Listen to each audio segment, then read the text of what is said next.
algunos puntos centrales, que a mí me parecen centrales, digamos, a la hora de pensar la vigencia de Mariátegui y a la hora de reconocer, ¿no?, puntos altos en sus aportes. Yo creo que Mariátegui es básicamente un traductor, ¿sí? Creo que la figura que más le cabe a Mariátegui es la del traductor. Y pensemos en un traductor que trabaja en una editorial y tiene que llevar un texto de una lengua, digo, la lengua en la que fue escrito, a otra, ¿no? Seguramente ese traductor tendrá infinidad de posibilidades, pero yo creo que si simplificamos mucho, podemos pensar en tres posibilidades. Puede optar por una traducción literal, ¿sí? Puede hacer una traducción literal, lo más literal posible. Puede tratar de captar la esencia, ¿sí?, de ese autor que traduce, o puede recrearlo, o puede intentar recrear la obra. Recrear la obra es prácticamente reescribirlo a ese autor, ¿no? O es escribir otra cosa. Bueno, yo creo que con el marxismo Mariátegui hace algo parecido, ¿no? Yo creo que lo que él propone es una traducción que le impone una recreación. Y lo que sale de esa traducción que recrea es algo distinto al producto original, digo. Por eso yo estoy de acuerdo en que Mariátegui es el primer marxista de América Latina en sentido estricto, porque por supuesto uno hace una historia de América Latina y va a encontrar recepciones más tempranas del marxismo, digamos, no es el primer marxista en esos términos, pero en este sentido, ¿sí?, creo que sí cabe la definición de Mariátegui como el primer marxista de nuestra América. Mucho tiempo después, digo, más cercanos a nosotros, el actual vicepresidente de Bolivia, García Linera, asumió también el rol del traductor. Él mismo asumió el rol del traductor. Digo, él se presenta como un traductor, suele presentarse como un traductor entre los campesinos indígenas y las masas y las clases medias urbanas, ¿verdad? Digo, ese es un punto. Otro muy importante, que también me parece a mí tiene una enorme vigencia, remite a la visión que Mariátegui tenía de la tradición.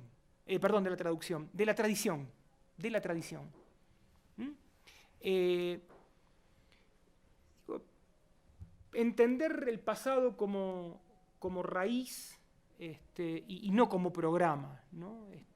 Y peleándose, digamos, a partir de esta afirmación con los sectores más conservadores, con los sectores más tradicionalistas, ¿no? Y al mismo tiempo también pensando que muchos pensadores disque modernizantes estaban equivocados al hacer tabula rasa del pasado y asociar la tradición a lo que podía ser una rémora, factores de atraso, ¿sí? Y en algún punto ahí casi hay una operación surrealista en Mariátegui, ¿no? Y que es convertir lo que aparece como lo más viejo en lo más nuevo, ¿no? O ver cuánto de... Eso es un gesto típicamente vanguardista, ¿no? Cuánto de novedad disruptiva uno puede hallar en eso que habitualmente se considera como viejo, como desfasado. Luego, Mariátegui también es el signo, ¿sí?, de un intento, de un proyecto que pretende articular dos razones revolucionarias que en América Latina por lo general estuvieron en disputa, ¿no?, que es marxismo e indigenismo, o marxismo e indianismo, si ustedes quieren. Eso es interesante de ver que los planteos de Mariátegui en la década del 20 respecto de la cuestión indígena se van a retomar solo en los años 80, 90. ¿Qué quiero decir con esto? Quiero decir que después de Mariátegui, y hasta no hace tanto tiempo, la izquierda del de nuestra América solo veía campesinos, no veía indígenas, veía campesinos, o sea, como que había una negación muy fuerte de la cuestión étnica. Eso se empieza a modificar claramente en la década del 80, ¿sí? Y yo creo que no es casual que la figura de Mariátegui otra vez aparezca en el contexto de esos debates, porque Mariátegui claramente no veía en los indígenas de los Andes peruanos campesinos, veía indígenas además de campesinos.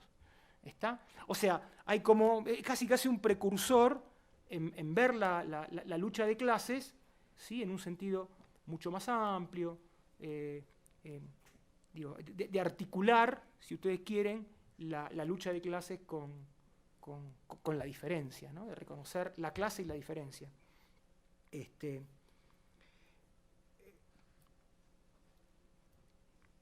Y bueno, creo que Mariátegui lo que nos viene a plantear es una dimensión societal y civilizatoria del socialismo, por ejemplo.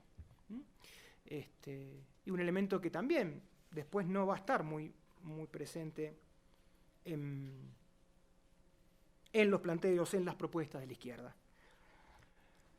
Si hay que pensar el mundo de Mariátegui, ¿no? Digo, la década del 20, el contexto en el cual Mariátegui produce el grueso de su obra, ¿no? Que Mariátegui prácticamente produce su obra entre el 24 y el 30, son muy pocos años de actividad, Mariátegui va a vivir pocos años. Pero bueno, la década del 20 es una década clave también. Digo, ahí hay una diferencia importante respecto a nuestro tiempo. Nuestro tiempo es muy distinto a ese tiempo. O sea, Mariátegui produce en un contexto en el cual muchos creían que Occidente estaba en decadencia, por ejemplo. Hoy también muchos pensamos eso, pero digo, no es una idea tan generalizada, ¿verdad? Por cierto, quien acuña esa idea en la década del 20, antes, de hecho, ¿no? Pero bueno, quien acuña esa idea, quien empieza a pensar en términos de la decadencia de Occidente, no es un pensador revolucionario, socialista, más bien es un pensador bastante reaccionario, que es Spengler, ¿no? Es grande la influencia de Spengler en Mariátegui y en buena parte de esa generación. Emparentada a esta idea de la decadencia de Occidente va la idea de la crisis del progreso. En la década del 20 hay una idea, digamos, muy fuerte, muy instalada en torno a que esa idea del progreso está en crisis. Ya con la Primera Guerra Mundial eso se hace claro para muchos y para muchas. Digo, hoy también, digamos, hay pequeños grupos que están de acuerdo en que esa idea está en crisis. Por lo general, lectores de Benjamin y ese tipo de cosas. Ahora, no creo que sea una idea que esté instalada socialmente con fuerza. La década del 20 es la década de la teoría de la relatividad. También uno puede pensar, bueno, ¿qué tiene que ver la teoría de la relatividad con la obra de Mariátegui? Y tiene mucho que ver, me parece a mí, porque, entre otras cosas, la teoría de la relatividad rompe la creencia en la homogeneidad entre tiempo y espacio. ¿Sí? Y bueno, esa idea servía para entender nuestras realidades, ¿no? Para entender Perú, para entender México, para entender Argentina, para entender Brasil, ¿no? Para pensar en una historicidad propia también para nuestra América. Digo, Aya de la Torre, compañero de ruta durante un tramo, ¿no? De Mariátegui, pero luego un rival intelectual y político también de Mariátegui, casi una contracara en algunos aspectos, ¿verdad?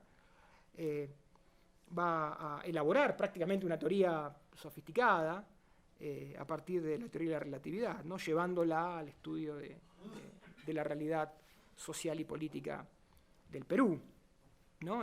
Invirtiendo un poco a Lenin, ¿no? Dando vuelta a Lenin, poniéndolo de patas para arriba y planteando que el imperialismo en nuestra América es la etapa inferior del capitalismo, idea que Mariátegui va a discutir mucho. También es la época en la que están en boga las filosofías vitalistas, ¿no? El vitalismo, las filosofías vitalistas. Una época en donde se reivindicaba la acción directa, ¿no?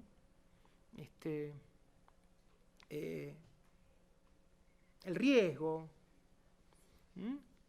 esa expresión italiana que era vivire pericolosamente, ¿no? Que estaba en el fascismo, digamos, pero también que estaba en la izquierda. En la izquierda vinculada a la Tercera Internacional, básicamente, ¿no? También es una época en donde se realizan las críticas al positivismo, ¿no? Donde aparece la idea de que existen otras formas de conocer que son distintas a la razón, de ahí la influencia que tiene un pensador como Bergson en esos años, ¿no? Que se empieza a revalorizar el sentimiento, digamos, ¿no? La afectividad, en fin, formas de conocer alternativas a la razón, complementarias a la razón, no alternativas, perdón, complementarias, ¿sí? Y también la idea de que existen mundos paralelos, mundos oníricos, y aquí es donde aparece fuertemente la experiencia del surrealismo. La década del 20 es la época de las vanguardias también, no es casual que el pensamiento de Mariátegui es un pensamiento que no se puede entender sin entender, me parece a mí, sin comprender a las vanguardias. Me refiero al dadaísmo, en particular al surrealismo. Hablábamos recién, antes del inicio de esta charla, de que bueno, uno puede buscar el surrealismo de Mariátegui en las referencias puntuales que Mariátegui hace al surrealismo, que son muchas a lo largo de toda su obra, ¿verdad? Pero me parece que también es interesante, o diría, más interesante todavía, leer en la entrelínea de Mariátegui, ¿sí?, dónde aparece la influencia del surrealismo, digamos, ¿sí?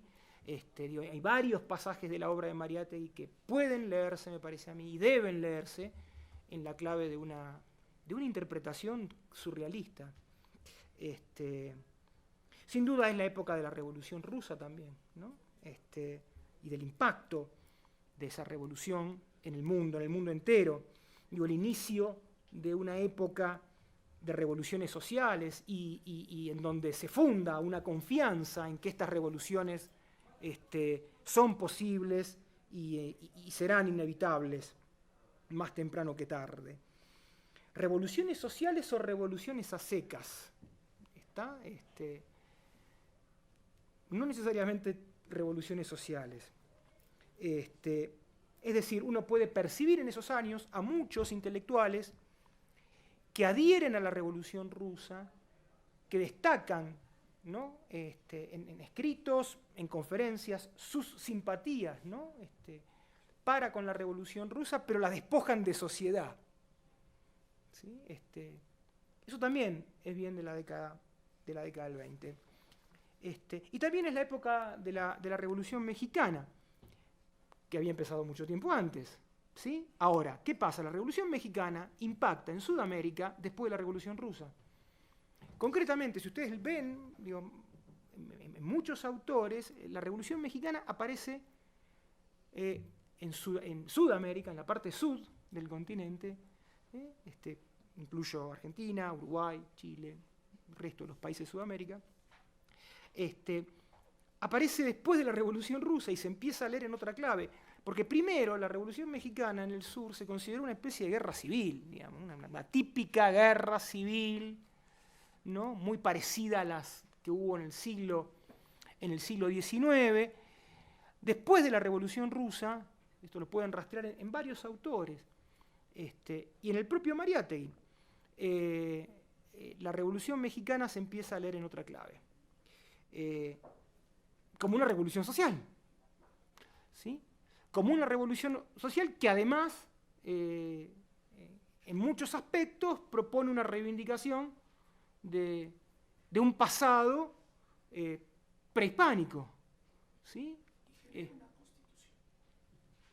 O sea, no solamente eso, no solamente es un movimiento armado con carácter social, sino genera una carta magna. Exacto, exacto.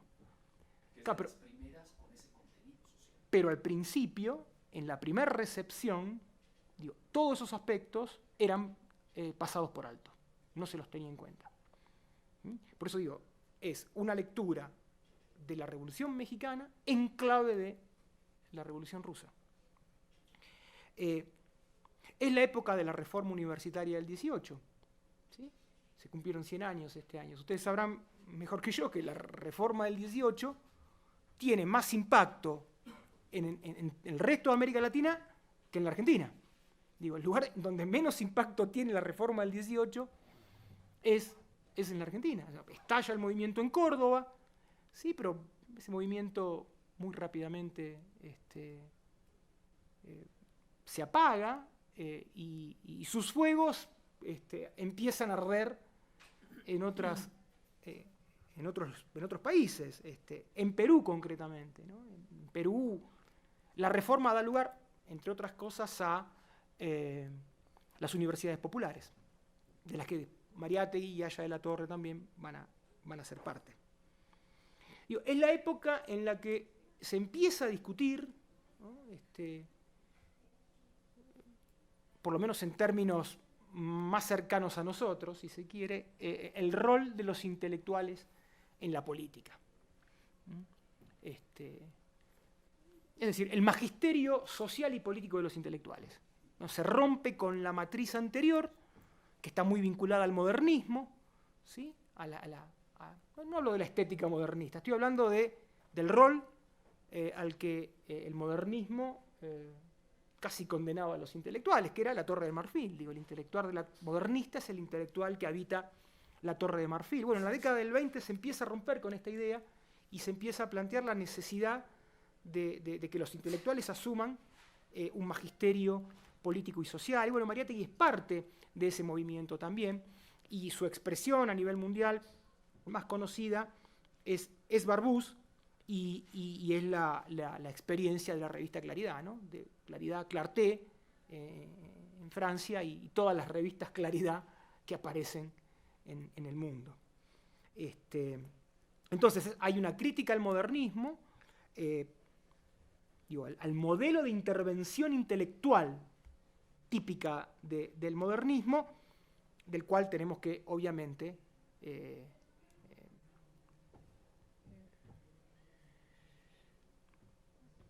sacar a José Martí, digamos. Estas críticas no rozan a Martí, todo lo contrario. Que si bien pertenece a ese movimiento, por su estética, por su actitud política, dista bastante, ¿no?, del modo de intervención que propiciaba el modernismo en los intelectuales. Entonces, si el intelectual asume ese papel, ese rol, ¿no?, un magisterio social, un magisterio político, bueno, lo que tiene que hacer es interpelar a las masas, ¿sí?, interpelar a las masas e interpelar a la nación. Y eso hace Mariátegui. O sea, en ese sentido, Mariátegui es un hijo de su tiempo. Y también es una época donde el orden liberal hace crisis, eclosiona.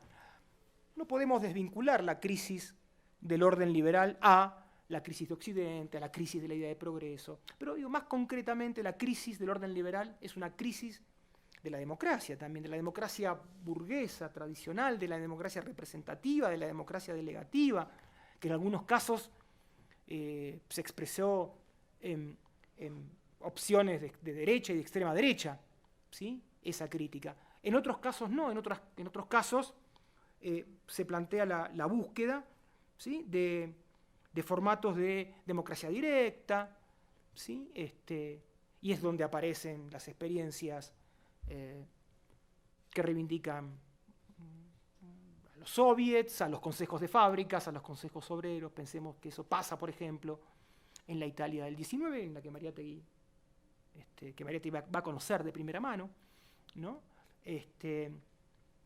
Y que luego, digamos, esa experiencia de búsqueda de una democracia alternativa, de búsqueda de una democracia radical, lo va a llevar a ver en su tierra, digamos, en el Perú, las posibilidades de la comunidad campesina, indígena, digamos, también como de un factor de democratización, ¿verdad? O de democracia alternativa a la democracia occidental, burguesa. Para ubicar a Mariátegui, en el marco de una tradición revolucionaria en nuestra América. Hay distintas periodizaciones, hay muchos autores que han hecho periodizaciones. Yo tiendo a coincidir, o por lo menos me gusta, no sé si coincido totalmente, pero me gusta, me parece que es interesante, con la de Michel Lowy, ¿no? Michel Lowy habla de distintos periodos en el marco de la tradición revolucionaria de nuestra América, y él dice que hay un primer periodo que va del 20 al 35, ¿sí? Lo interesante de la periodización de Lowy es que él toma como punto de referencia la caracterización que la izquierda hace de la revolución, ¿no? Digamos, en cada periodo. Dice, bueno, en ese primer periodo del 20 al 35, Lowy sostiene que la izquierda latinoamericana concibe a la revolución como socialista y antiimperialista al mismo tiempo, ¿no? Sin escindir el antiimperialismo del socialismo. Y dice que su principal teórico y su figura más representativa, digo, la de este periodo, es José Carlos Mariátegui. ¿Está? Luego identifica un segundo periodo que va del año 35 al 59, ¿sí? O sea, podríamos decir de poquito después de la muerte de Mariátegui hasta la Revolución Cubana, una etapa en donde las visiones más clásicas del estalinismo, de los partidos comunistas latinoamericanos, es la que se impone, y en donde la revolución empieza a ser concebida como una revolución por etapas, ¿sí? Es decir, donde se empieza a plantear que América Latina, para pensar el socialismo, para plantearse el horizonte socialista, tendrá que fatigar una etapa de desarrollo capitalista. Y acá Lowy dice que no hay referentes. Hay una polémica interesante aquí con Agustín Cueva, ¿no? que va a decir que sí, que es mentira, que en esa época había referentes de la izquierda, ¿no? Intelectuales con peso. Y es discutible porque los ejemplos que da Cueva son prácticamente de artistas. Bueno, habla de Otto Niemeyer, de escritores, no nombra una figura teórica política. Contrasta, me parece a mí, la calidad, ¿no? de los aportes teóricos desde el marxismo en América Latina en esos años. Hay excepciones, por supuesto, ¿verdad? Pero con el aporte que se hizo en el periodo anterior y con el que se va a hacer después. El 59 claramente es un punto de ruptura, la Revolución Cubana es un punto de inflexión y se inicia la otra etapa que Lowy identifica. No le pone punto final a esa etapa porque el libro es bastante viejo, el de Lowy. Esa etapa recupera la visión estratégica de la primera etapa. La revolución vuelve a ser concebida como antiimperialista y socialista, y eso de alguna manera nos plantea un diálogo entre esas dos décadas, ¿verdad? La década del 20 y la década del 60, que son las dos décadas más, décadas de insurgencias, ¿no? Décadas de rebeldías, que por cierto estamos de conmemoración en conmemoración, ¿sí? Justamente por eso, porque se cumplen casi 100 años de un montón de acontecimientos y 50 de otro tanto, ¿no?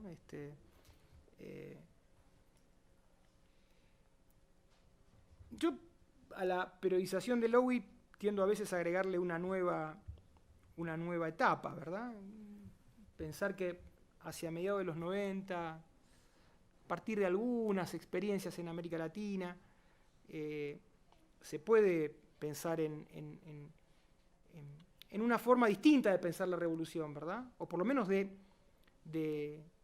tematizar la cuestión de la revolución, ¿no? Saliéndose de los formatos más tradicionales, ¿verdad? En donde contribuyen el experimento zapatista, la experiencia de las asambleas y los piqueteros en la Argentina, la experiencia del movimiento Sin Tierra de Brasil, la experiencia de los movimientos sociales en Bolivia, bueno, y en el resto de América Latina. Me parece que hay todo un resurgir de organizaciones populares y movimientos sociales en los años 90 y 2000 que, con experiencias muy diversas, nos ponen otra vez sobre el tapete la cuestión de la naturaleza de la revolución y las posibilidades de la revolución en el continente. Me parece que ahí otra vez Mariátegui tiene mucho para decir, mucho para aportar.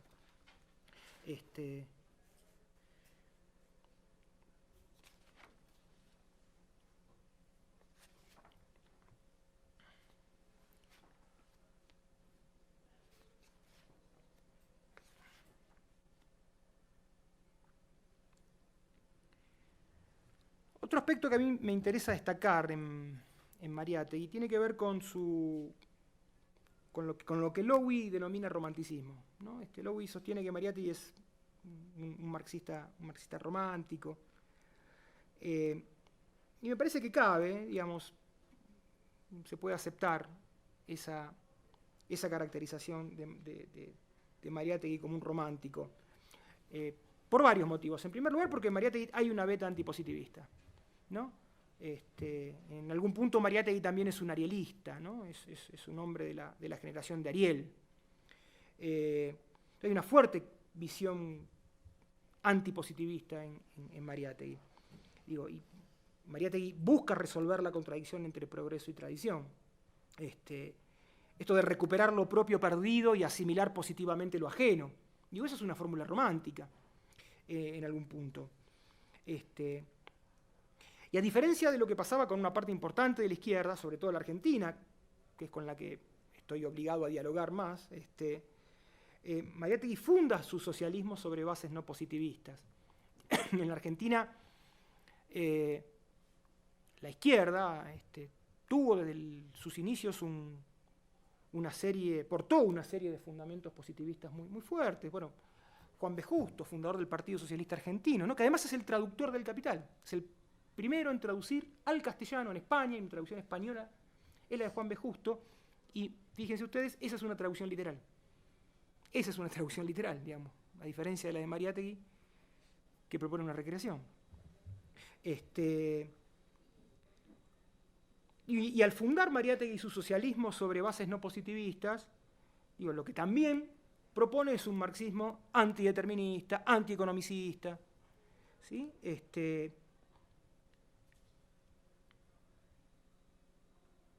El romanticismo también en Mariátegui consiste en identificar algunas premisas históricas, y la historicidad de la vida social, ¿no? Y eso lo lleva a reconstruir algunas continuidades. Y también podemos ver un gesto romántico. Al mismo tiempo, Mariátegui no es un antimodernista.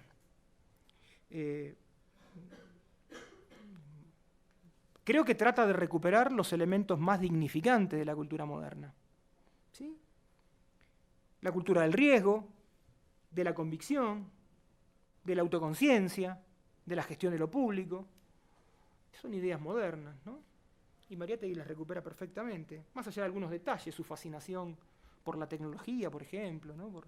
por el aeroplano, y los autos, y una cosa que también lo acerca a otra parte de la vanguardia, más al futurismo en este caso, ¿verdad?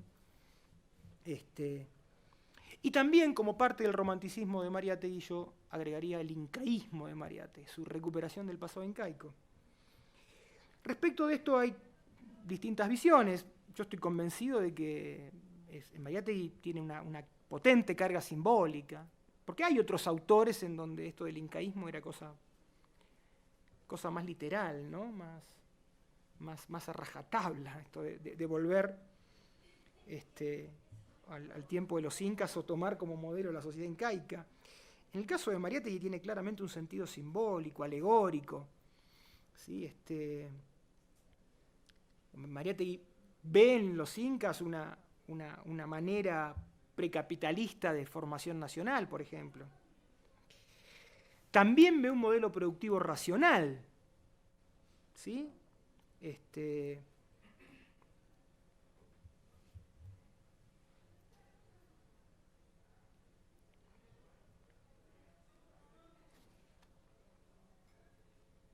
Y también dentro de esta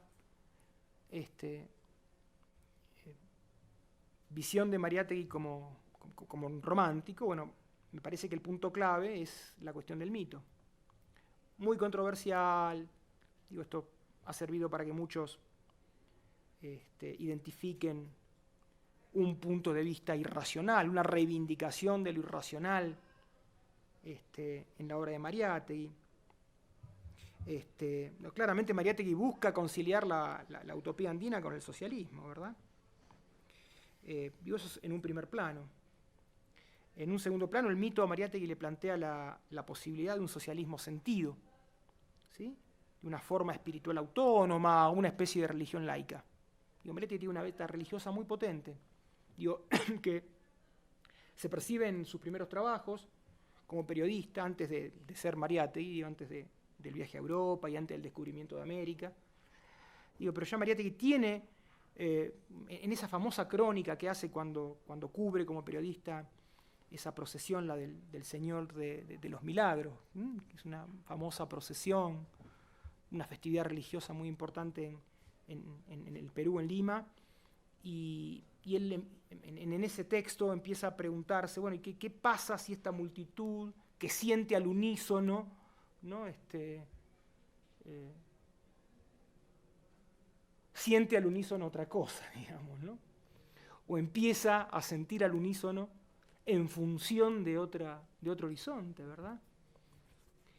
Y es ahí donde empieza a pensar que hay una posible relación entre lo sentimental y un proyecto revolucionario, un proyecto socialista, ¿no? Y eso es muy joven, Mariátegui, y me parece que de todas maneras eso, que después se llamó su prehistoria igual, ¿no? Yo creo que está presente después en la obra del Mariátegui ya maduro.